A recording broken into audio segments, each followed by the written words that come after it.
Buenas tardes. En nombre de Redes, colectivo de profesionales de la educación desde infantil a la universidad, que intentamos caracterizarnos por un compromiso crítico con la escuela y la educación, os doy las gracias por vuestra presencia en este acto, que no deja de ser, por parte de todos, un gesto de recuerdo a Isabel y de reconocimiento a Carlos. Durante más de 30 años como inspectora de educación en Sevilla, desde 1974 hasta el 2006, que falleció en Antiguo, Isabel Álvarez demostró con su trabajo que otra educación y otra escuela eran tan posibles como necesarias. Y lo hizo sobre todo porque vivía la educación como un compromiso social, como un proyecto personal. Pero ese compromiso y ese proyecto estaba incardinado, a su vez, en un compromiso radical con la cultura y con el conocimiento. Redes apareció hace ya 16 años con esos rasgos, queriendo ser foro y altavoz de tantas escuelas y maestros que día a día realizan buenas prácticas educativas, sin honores ni medallas, sin que los focos del poder los alumbren, sin gozar de la varita mágica que el poder reparte, a veces arbitrariamente, y siempre con el cálculo a corto plazo que lo caracteriza. Escuelas y maestros comprometidos con el conocimiento y la cultura, por una sencilla razón. No hay ni igualdad ni democracia sin una auténtica igualdad de acceso al saber y la cultura. El fracaso escolar es un fracaso social, un fracaso de la auténtica democracia, el mayor atentado posible contra la igualdad. Estamos comprometidos con una escuela pública, democrática y laica, esencialmente laica frente a ese otro poder que ha atenazado a la escuela en este país durante siglos. El premio Isabel Álvarez al compromiso con la educación, como se ha dicho, nace en 2008 con esa vocación y así lo reflejó en su primera edición, en la que se concede al CEIP Santa Teresa de Fuentes de Andalucía, escuela pública modélica donde las haya, y en 2010 con el premio concedido a Francisco Prior Real, maestro y director del CEIP La Paz de San José de la Rinconada, y persona con una trayectoria acreditada de compromiso social y educativo. El premio Isabel Álvarez, en su tercera edición de 2012, ha tenido varios candidatos nominados. Deseo hacer mención aquí al IES Pablo de la Vida de la Luisiana y al IES Antonio Domínguez Ortiz de Sevilla, centros y equipos directivos que desarrollan un trabajo admirable en condiciones difíciles y no han doblegado su vocación de compromiso con la calidad de la escuela pública. No deja de ser curioso la coincidencia en las denominaciones de los centros nominados por las relaciones que pudieran establecerse entre el ilustrado o la VIDE, don Antonio Domínguez Ortiz, maestro de historiadores, como el propio Carlos Álvarez. Aprovecho que están aquí representados para manifestar desde Redes nuestro reconocimiento y nuestra mano tendida para seguir trabajando juntos. Recordamos en esta nueva edición del premio también a Juliana Vera, inspectora, que no está aquí hoy y a quien queremos dedicar de forma especial este acto. En esta ocasión, Redes ha decidido conceder el tercer premio Isabel Álvarez a un maestro. Maestro no por oposiciones a un cuerpo de funcionarios, sino que ha obtenido la categoría de maestro porque se la han concedido sus propios discípulos. Es curioso y significativo que entre muchos de los alumnos que han disfrutado de sus enseñanzas o de su orientación en tesis de licenciatura o tesis doctorales, surja espontáneamente el calificativo de maestro Carlos Álvarez, frente al de profesor o catedrático. Y ello a pesar de una primera imagen para algunos de personas serias, poco cercanas efectivamente, e incluso con fama de hueso para probar sus asignaturas. Imagen esta a la que me atrevo a dar otro significado desde mis propias experiencias. Un maestro no da un programa con temas predeterminados de un manual y examina después con epígrafes del mismo manual. Hace otras cosas y mucho más. Es capaz, y suele lograrlo, de abrir el pensamiento, hacerlo crítico y complejo, y abordar el conocimiento desde esta complejidad, sin concesiones fáciles, pero con una enorme comprensión y bondad tras esa fachada. Carlos Álvarez nos enseñó, y por eso se le reconoce como maestro, una forma de concebir la historia, una forma de pensar históricamente, que servía mucho más que para aprobar una asignatura. Servía para leer críticamente, para estudiarla de forma compleja, para ejercerla muchos de nosotros también como profesores, e incluso para vivirla, usándola como parámetro de orientación vital. Por todo ello sentimos a Carlos como el maestro que nos ha enseñado historia para entendernos a nosotros mismos y entender la sociedad y nuestra propia vida. Durante toda su trayectoria vital y profesional, Carlos Álvarez Santaló ha desarrollado una brillante labor tanto en el ámbito de la investigación histórica como en la faceta educativa de la formación de profesores dedicados a la enseñanza de la historia. Sobradamente reconocido en el primer aspecto, valga como ejemplo el Premio Fama 2009 que la Universidad de Sevilla le concedió en este mismo lugar donde hoy estamos, Redes desea, a través de este premio, distinguir también sus importantes aportaciones en el terreno educativo. Su concepción y su práctica de la enseñanza de la historia como el mejor método de comprensión del funcionamiento complejo de las sociedades, que a su vez explican los comportamientos individuales, tanto en las conductas prácticas como en los imaginarios colectivos. Por ser guía de referencia para generaciones de profesores de historia que han intentado llevar esta forma de entender la historia a la práctica diaria en sus aulas. Tal como se indica en el diploma que se le entregará a continuación, su particular combate por la historia y su enseñanza han estado guiados por un imperativo ético que se podría resumir en la frase tan querida por él mismo y a la que se ha hecho referencia antes, delenda es carta. Lo que hay que hacerlo y hacerlo bien, a fondo y con todas las consecuencias. Una ética que le ha caracterizado siempre ante un panorama educativo adverso. Alejado del poder, de los poderes, quizás porque, como él mismo reflexionaba en los cursos de doctorado, la actuación del poder es siempre obscena, en el sentido griego, detrás de la escena. Lo que aparece delante es el discurso, las formas. Por todo este trabajo imprescindible para la escuela pública, laica y democrática, Redes defiende y justifica la concesión de este premio. Me van a permitir a continuación exponerles mi particular dibujo de Carlos Álvarez, compuesto de recuerdos, diálogos, lecturas y reflexiones. Sus alumnos sabemos que Carlos es un barroco ilustrado, o un ilustrado barroco.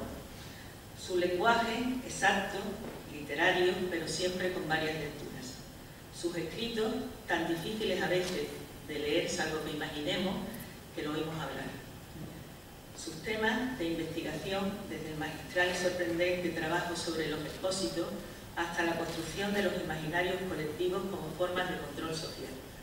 Imaginarios que tan magistralmente construyó y pintó su hermano Rodolfo. Sus lecturas que abarcan campos de conocimiento enormemente diversos. Su cultura, en definitiva, avalan, creo, sobradamente esa definición. ¿Cómo no recordar esa frase tallada en nuestro oficio de alumnos y de profesores después, y que repetimos también constantemente a nuestros alumnos? Lo que no eres capaz de expresar con claridad es porque no lo conoces. Nos enseñó demografía y envió a muchos de sus alumnos archivos parroquiales, habiéndolos él pisado y abierto antes. Nos descubrió esa cara oculta de la Sevilla de oro y plata que eran los niños abandonados, los expósitos, demostrando que su trágica presencia se encontraba lejos de ser un fenómeno marginal, y cuyo libro dedicó expresamente a sus hijos. Con su amigo y compañero Antonio García Vaquero se adentró en los archivos notariales, y después lo hicimos una corte de sus alumnos. Y aquí quiero dedicar especialmente este momento a uno de ellos, Jesús Aguado, que nos dejó recientemente. Los protocolos notariales fueron analizados, como no podía ser menos, tanto desde el área vertiente económica, posesiones de tierra, capitales, como desde los inventarios de las bibliotecas, los testamentos, los documentos de compraventas de esclavos.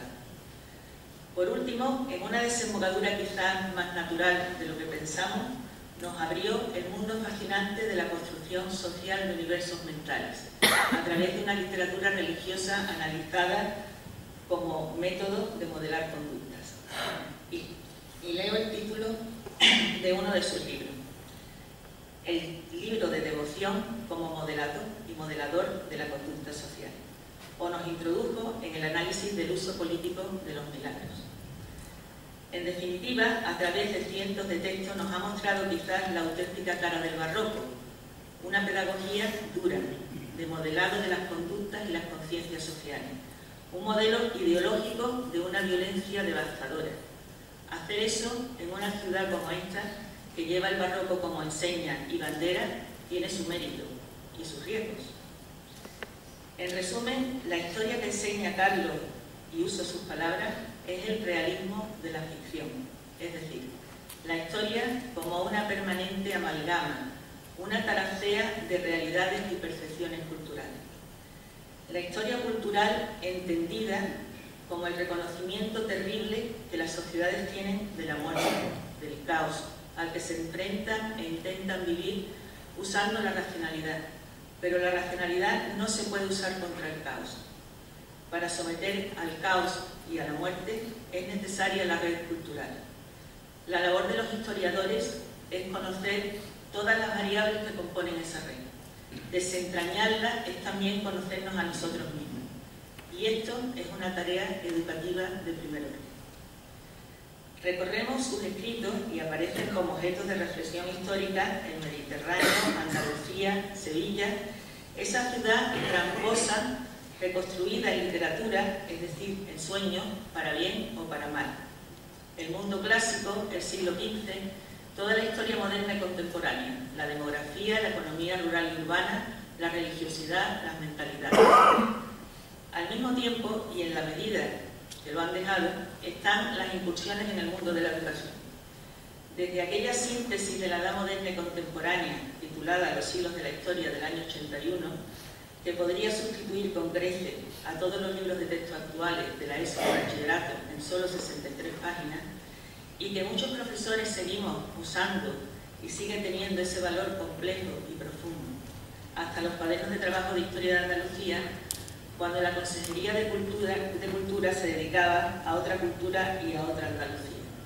O ese libro dedicado al siglo XV para la ESO 92, pasando por aquella memorable ponencia de Historia del Mundo Contemporáneo de COU a principios de los 90, que aún se recuerda en las actuales reuniones de profesores.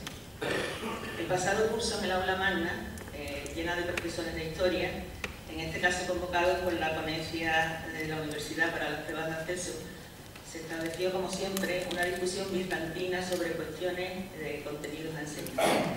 Y un profesor tomó la palabra diciendo: vamos a dejarnos de tonterías. Lo que procede es lo que decía Carlos Álvarez. Vosotros hacéis que a los niños les guste la historia, que ya se las enseñaremos después en la universidad. Asentimiento cariñoso y general, y así terminó la discusión. Paralelamente, creo que nadie habrá tenido una negativa por su parte para dar una charla en un centro educativo, dirigirse a los profesores en práctica, o trasladarse, como en 2004, una tarde de diluvio casi universal para hablar de la reina Isabel de Castilla en la Casa de la Cultura de un pueblo de la Sierra de Sevilla, o colaborar con asociaciones como la propia Redes, donde ha impartido también algunas de sus conferencias. Y todo ello desde algo importantísimo para la educación que queremos. Bases culturales amplias, sólidas y rigurosas que abarcan desde el mundo clásico a la literatura, la antropología, la sociología, la psicología, la filosofía. Si echáis un vistazo al índice onomástico de su último libro publicado, llamado Dechado barroco del imaginario moderno, recopilación de artículos y ponencias, podréis comprobar la amplitud de especialistas en distintas ramas del conocimiento que usa para sus estudios de la historia. Por último, quisiera terminar con un rasgo que a algunos les puede parecer menor, pero que a mí siempre me ha resultado sugerente. Mientras que los títulos de sus libros pueden parecer convencionales, La población de Sevilla, Marginación social y precariedad en Andalucía Occidental, Expósitos de Sevilla, siglo XV, su enorme cantidad de artículos y ponencias se recogen en títulos que cada uno de ellos revela auténticas líneas de investigación de tesis doctoral. Dos títulos como ejemplo: La historia de la cultura o el realismo de la ficción, uno, o Hagiografía y marginación. Otras veces nos sugieren tratados casi teológicos del mercado barroco. Otros dos ejemplos: Historia de las mentalidades, incertidumbres de la percepción y equívocos de la experiencia, o Mensajes festivos y estética de Carrara. pero en otras ocasiones títulos que parecen novelas del mejor realismo mágico, como La herencia sibilina, o la vida de la Virgen contada por ella misma, o Los ladridos del padre Posada, perro de la iglesia. E incluso lo que podría ser un libro de poemas, Paisajes, fin de siglo, Los espejos de Alicia. O ese impagable subtítulo de un artículo sobre las apariciones y visiones en los conventos que rezan, Anatomía sugerente del paisaje con figuras reveladas. He intuido muchas veces que tales títulos nos hablan, de duda cabe, del historiador que más campos de investigación ha abierto en esta universidad, pero también quizás el novelista y poeta que hay dentro en esa contradicción elegantemente llevada de barroco e ilustrado. En fin, Carlos, títulos, interpretaciones, evocaciones que necesariamente requieren una alberca cultural.